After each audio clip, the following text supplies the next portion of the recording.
All right. Good morning, everyone. Thank you for joining us at the July 21st, 2026 Taxicab Advisory Committee meeting.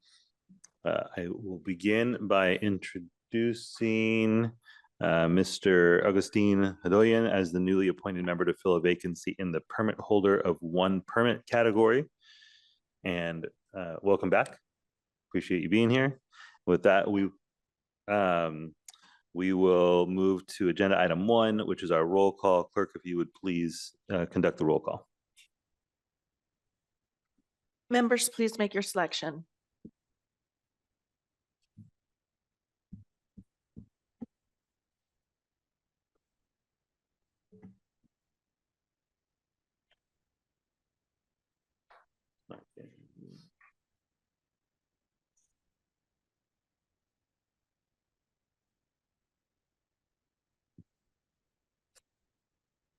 We still need one more member to vote. Oh, yeah, that's right.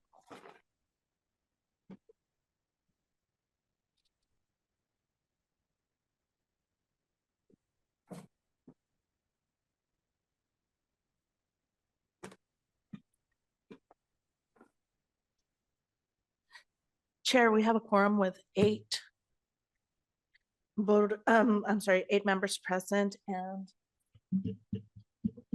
Thank you. All right. We've got a quorum, so let's move to item 2. Is there any non-agenda public comment? no public comment. All right. That moves us to approval of minutes. I will, is there any public comment on the minutes from May 13th, 2026?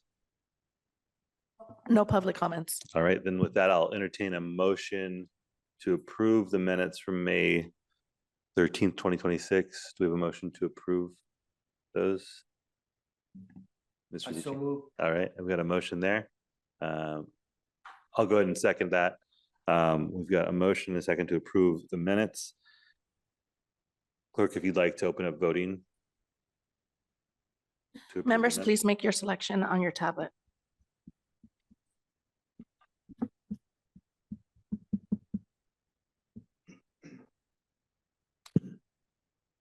The voting, it disappeared on the screen.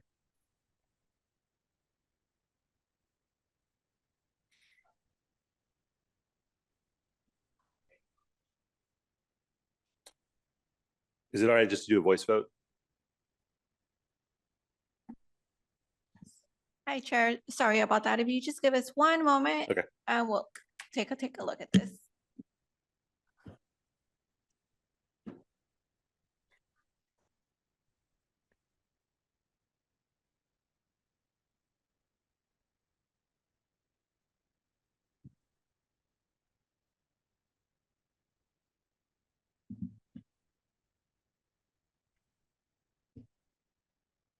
All right, it looks like voting is activated. Yes, it is. If everyone would please register your vote for approval of the minutes.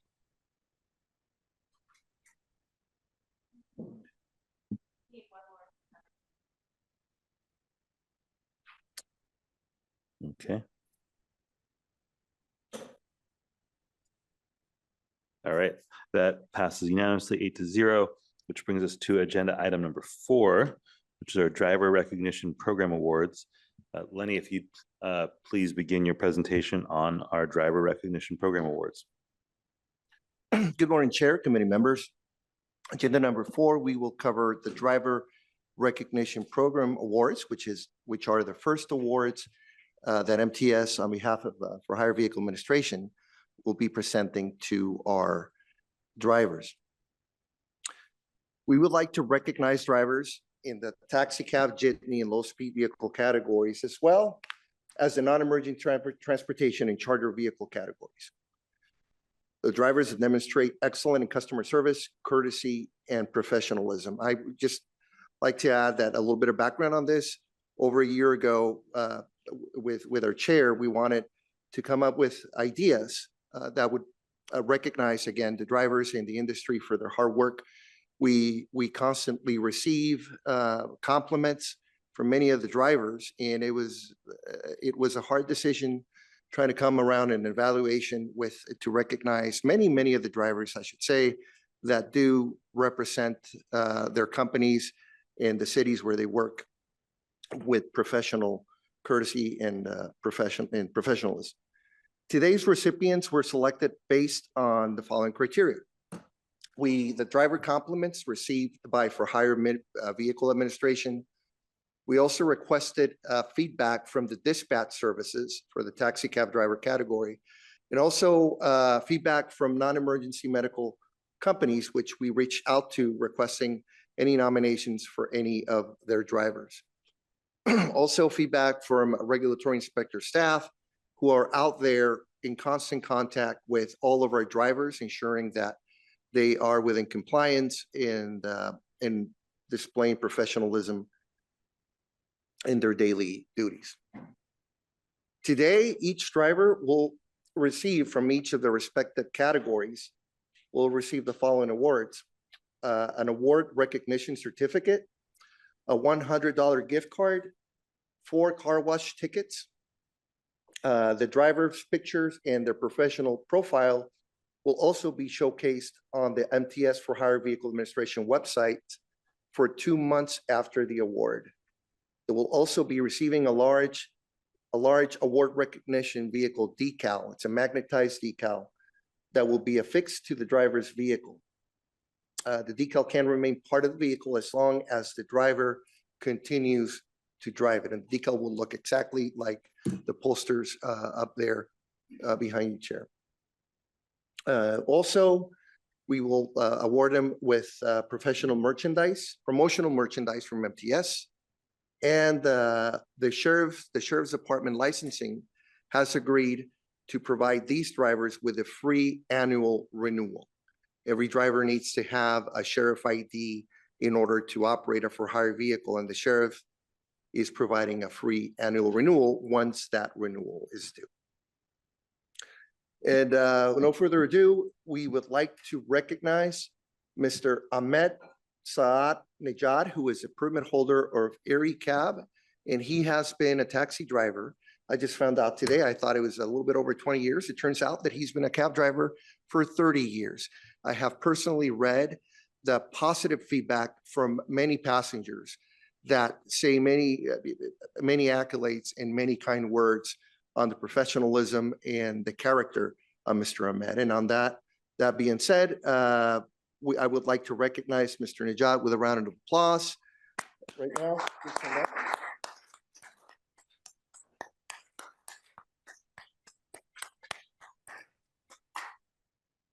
And for our non-emergency medical vehicle category, we would like to recognize Omar Dawood, who is a driver for Possibilities Medical Transportation, which is one of the companies that has always been in good standing with MTS, for which we've also received many compliments on their professionalism and the way they conduct business. The permit holder joins us today, and she was kind enough to provide a very, very detailed nomination on Mr. Dawood's professionalism and dedication to its patients and to the company's professionalism. That being said, also would like to recognize Mr. Omar Dawood, who is joining us here today.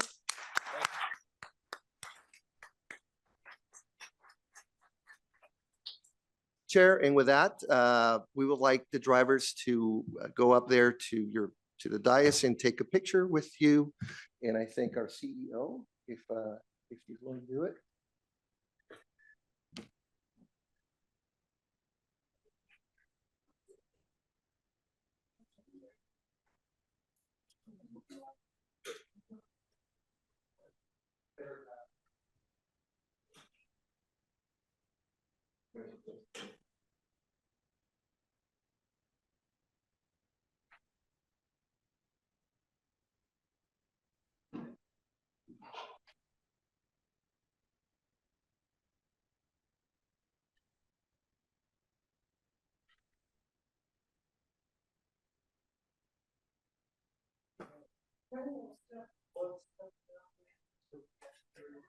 Yeah.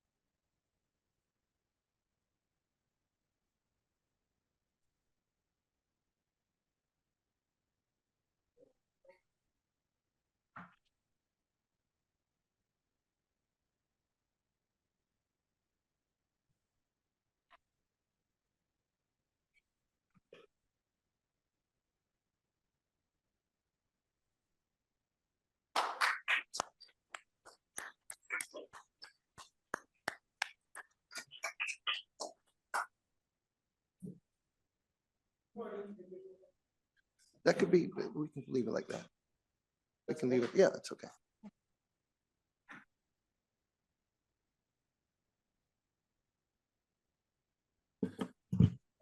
Lenny, thank you for the presentation and the work to recognize these drivers. I know that took quite a bit of time and effort, but I also think it's an important thing to do, and I'm glad we're doing it. So to both of our awardees, congratulations. Thank you for doing the job the way that you do them and representing your industry so well. Well deserved. And congratulations again. I will open up in case anyone else would like to make any comments. And if not, then we will move to, is there any public comment? Chair, there are no public comments. All right. Then with that, we will move to item 5, which is our Taxicab Advisory Committee membership guidelines item. Lenny, I'll hand it to you. Have advisory committee guidelines.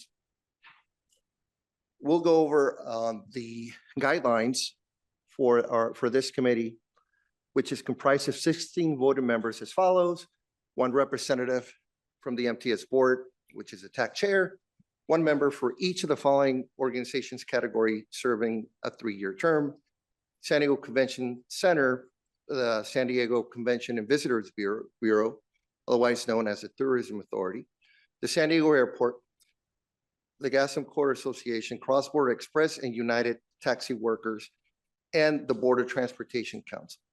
6 taxicab permit holders in good standing, 4 seats for representatives with 1 taxicab, 2 seats for representatives with 2 or more taxicabs, 3 leased drivers in possession of a valid sheriff's license.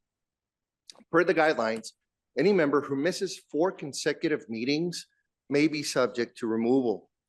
The representative from the leased driver category has not met the attendance requirements, and also the San Diego Convention and Visitor Bureau has not met the attendance requirements. Per the guidelines, the chief executive officer or their designee shall make an interim appointment if a member seat becomes vacant within the 3-year term. Further, the MTS board of directors may make any changes to the membership makeup of this committee. As for the vacant lease driver's seat, for hire vehicle administration reached out to permit holders of multiple permits and requested they inform lease drivers about the seat vacancy. The Sheriff's Licensing Division will help with trying to gauge the interest to fill this vacancy by informing lease drivers of the current lease driver seat vacancy and how to contact for hire vehicle administration if they are interested on an interim appointment. As for the vacant seat for the San Diego Conventions and Visitors Bureau, FHVA has reached out to the Port of San Diego to gauge interest in joining this committee. We are requesting feedback from this committee on any nomination for an interim appointment for the lease driver category or other outreach that staff should conduct to fill this seat. Also, we're requesting feedback on any potential alternatives for the San Diego Convention and Visitor Bureau organizational seat. That concludes item number 5, Chair.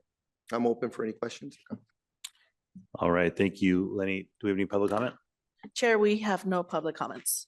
All right, are there any questions or comments from any board members about, or committee member about item 5, our Taxicab Advisory membership guidelines? All right, hearing none, that will move us to item 6. Lenny?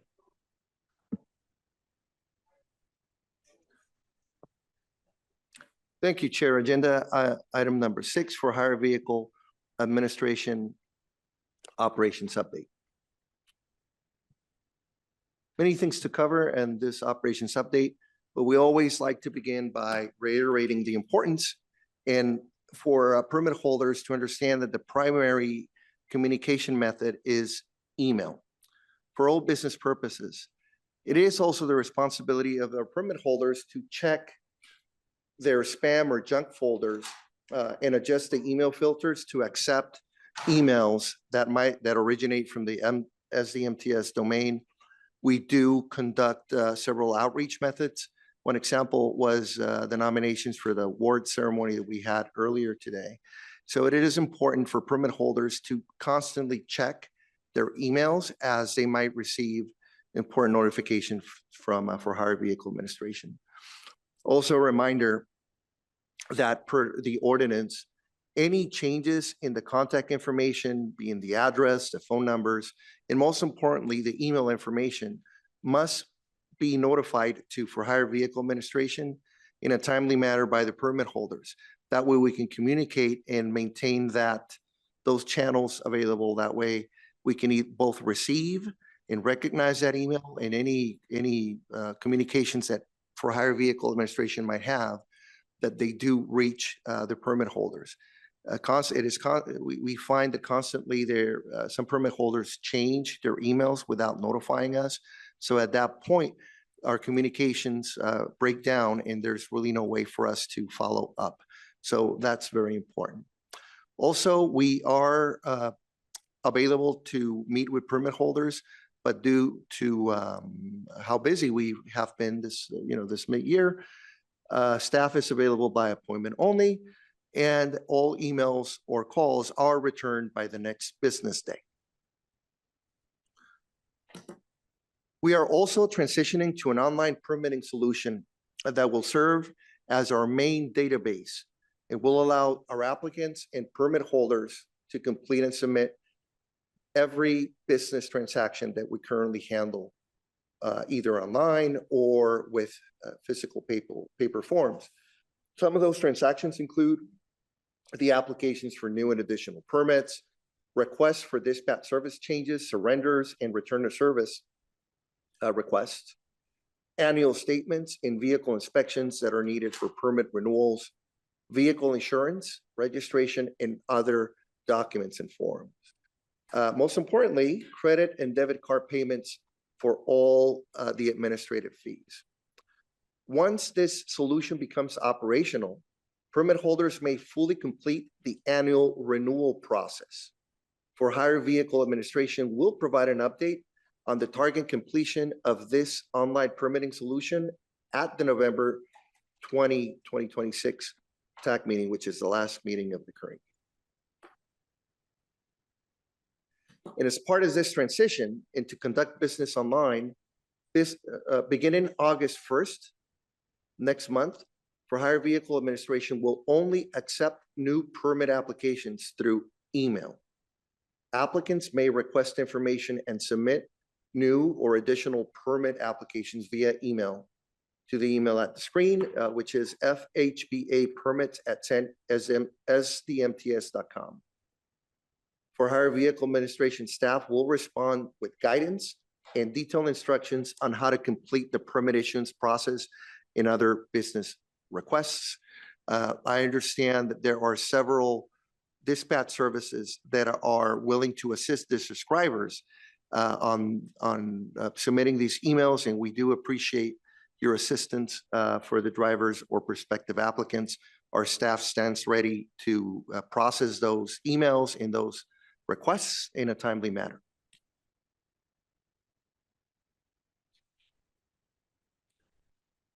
Another important update that we would like to cover is the insurance, or how we call it, COI, or certificate of insurance requirement. Our ordinance number 11, prohibits the operation of a for-hire vehicle unless the permit holder establishes and maintains, in effect, a form of financial responsibility.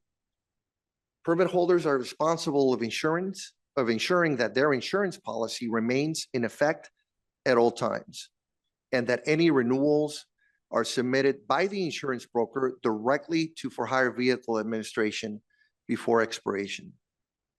When that insurance expires, for-hire vehicle administration sends a notification to the permit holder to the dispatch service, and if applicable, to the airport, that the permits have been suspended.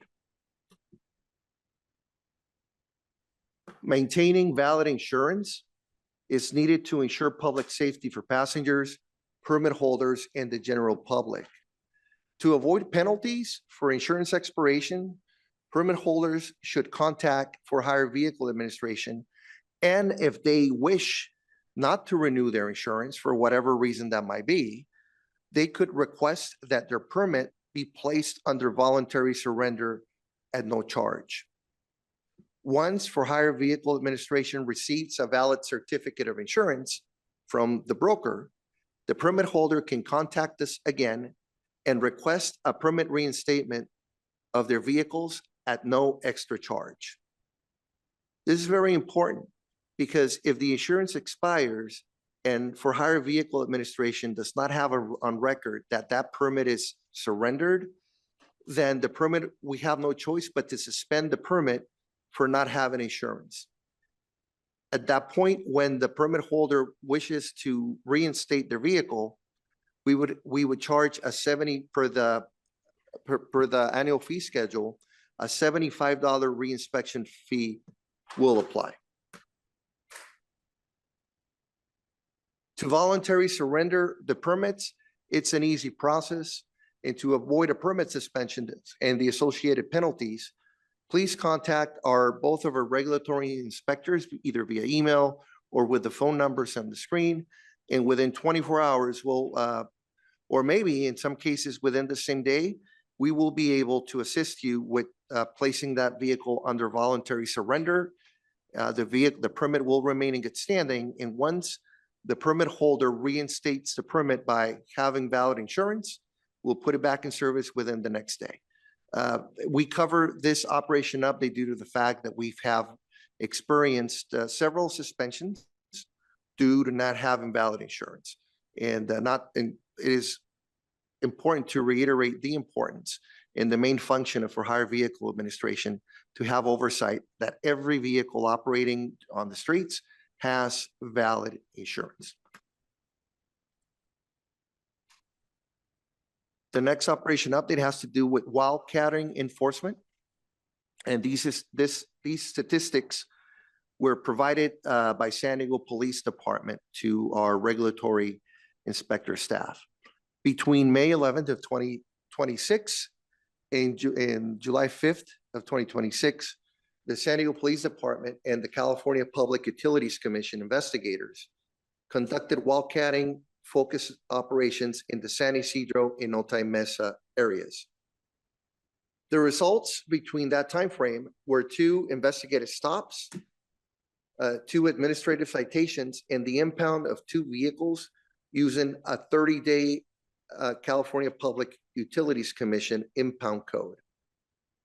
According to San Diego PD, the suspect that was contacted on July 5th had a history of wildcatting dating back to 2002. As of the morning of that report, their vehicle was still impounded with a pending charge of $900 to retrieve it, and the cost increases every day the vehicle remains in storage.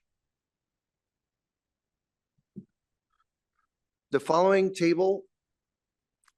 update depicts the numbers of active versus surrender vehicles as of July 16th.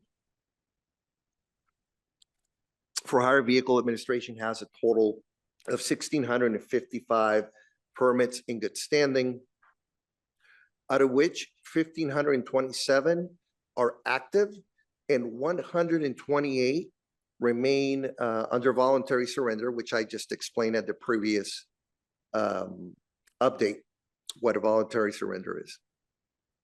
And on the percentages, the majority of those permits that remain under voluntary surrender at an even 100 are taxicabs, and that represents 11.5% of the total fleet, which is 863.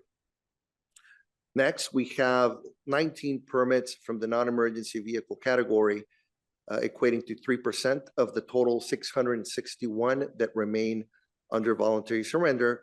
And the third category with a significant number, which is 9% of the total 98 fleet, 9 permits from the charter category. This table shows the contacts that our field enforcement personnel had at each of the cities that we patrol, the majority of them at the city of San Diego, a national city, and a variety in all of the northern cities, including Oceanside. A total of a little bit over 1,000 contacts were recorded, with 24 citations, 2 parking citations, 3 warnings, and 21 field reports. And a field report is an administrative notice to correct any violation. In this way, it's done administratively, avoiding the citation court procedure.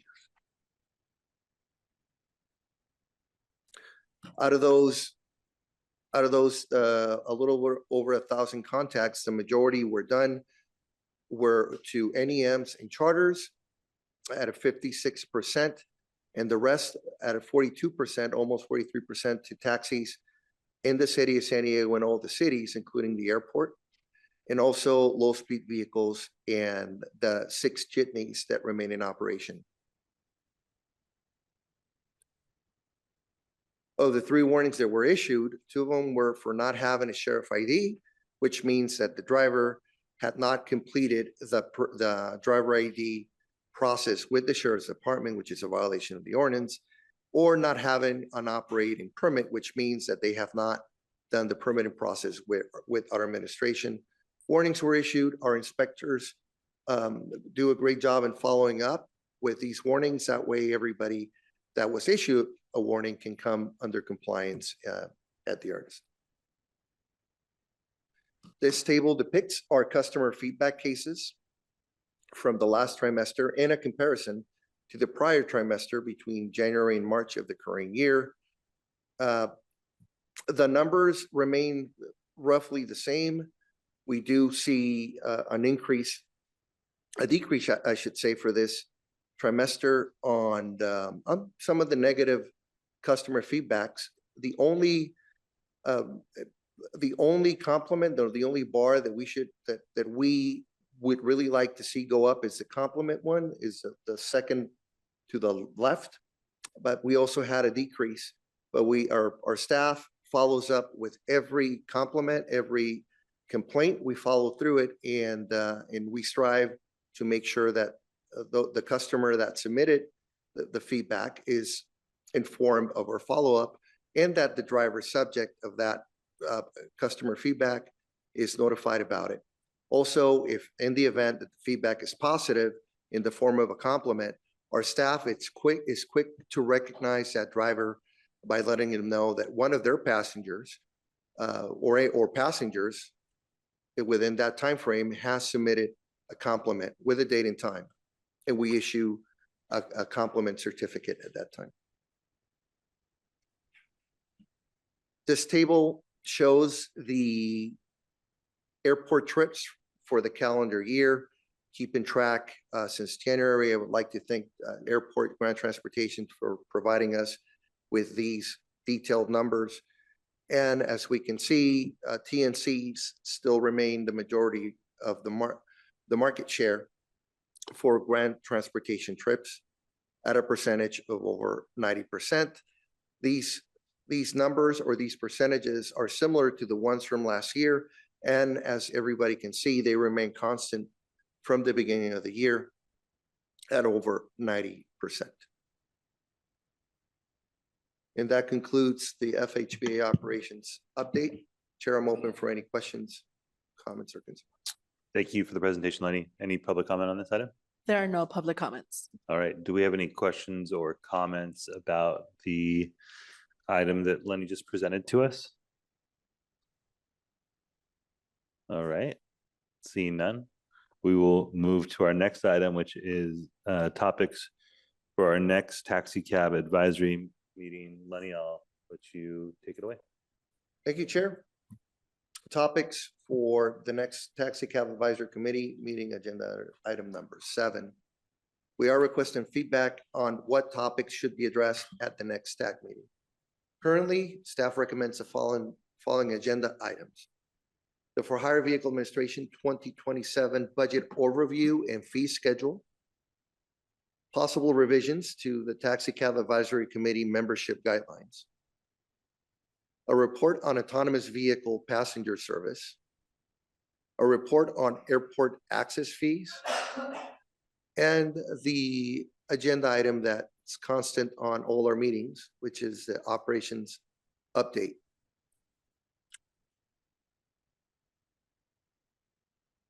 And any other feedback between now and then that the committee might have on any other possible topic, they can reach my office directly on my email or my phone number. Or today, we're open for any feedback. Thank you so much. Any public comment?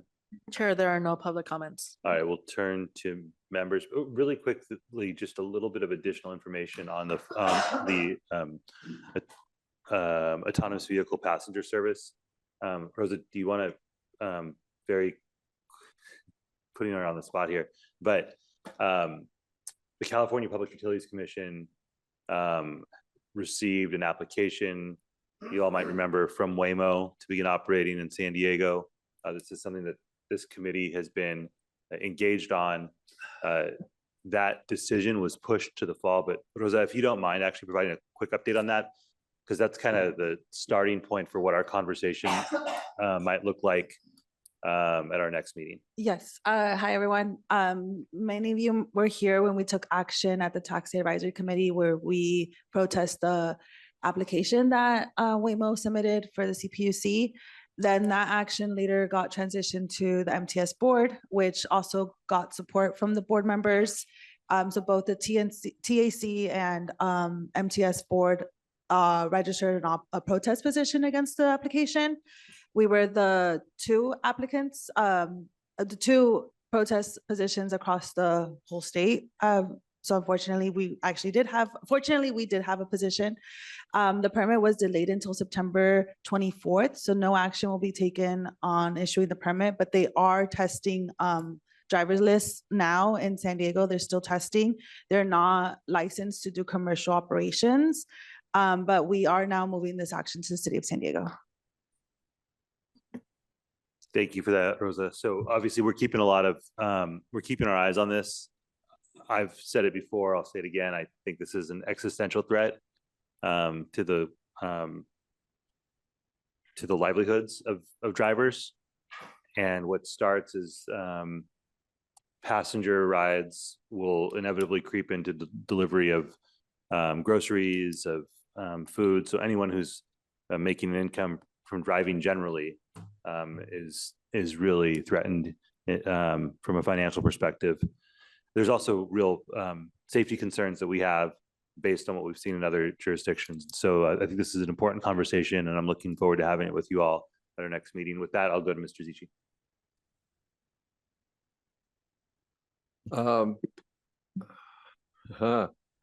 This took me out of, yes, I think I'd like to hear from in November the impact of changing to a digital email application system. I think for some of the drivers, processing everything digitally, their business with MTS may be challenging. I know our dispatch is going to help people out that are members, but I would like some feedback at the meeting, at the November meeting, like what drivers are, if there's difficulties transacting business with you because they have to go online and have the emails and the passwords and all that stuff. I'd just like some, if you get any feedback, to have an update on that and just see how it's going, because it will be demanding for some of the drivers. So that's it. Thank you so much. Any other questions or comments about our next Taxicab Advisory meeting? All right. I do want to say thank you again, Rosa, for tracking this. She's really keeping a close eye on this to make sure that we in San Diego are aware of what's going on. As you all might know, the state has largely taken the decisions, has tried to take as many of the decisions out of local hands as possible. Rosa referenced action at the city of San Diego, which we'd love to keep you all in the loop about. we're trying to figure out ways for the city to play a role in we can't not allow Waymos to drive on our roads, but we are trying to explore other ways to make sure that they're operating in a safe way and in a way that doesn't completely undermine the livelihood of drivers here in San Diego. So we'll keep you in the loop. I think this is a really important issue, again, from an economic justice standpoint, but also from a safety perspective. Yeah. One more thing I'd like to observe is that both Uber and Lyft pay a fee to the state for not offering services to disabled people. I don't know if anybody, I doubt it, but if anybody at CPUSC has thought about the equivalency for autonomous vehicles, but I would say definitely that would be an issue to be on the table. So that I don't think they'll pretend to offer the kind of services that to the disability community that those people that are in that field offer. So I don't see why they wouldn't want to have to compensate the state and help provide those services through other means, just as the rideshare drivers do. I hate to say that's an equity issue, but I mean, for them, I think it's important. So I just want to go on the record and say that I would encourage that be one aspect of autonomous vehicles is lack of service to the disabled community, and how they're going to help rectify that, at least as the way the rideshare drivers do, rideshare companies. Thank you, Peter. Did you want to add anything to that? Okay.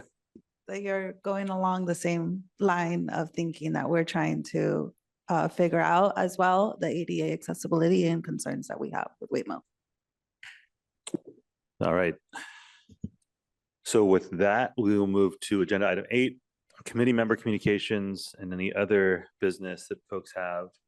Don't see any requests to speak to agenda item 8. Our next meeting will be November 20th. Lenny, if it's all right, and if the committee members are interested, as the city continues to work on the Waymo issue, perhaps we can communicate through Lenny to members of the committee about opportunities to engage at the city on this issue. I think it's important for members of this committee and folks involved in the industry generally to make sure your voices are heard as autonomous vehicles make their way to San Diego. All right, with that, we'll see you all in November, and that will be the conclusion of our meeting. Thank you.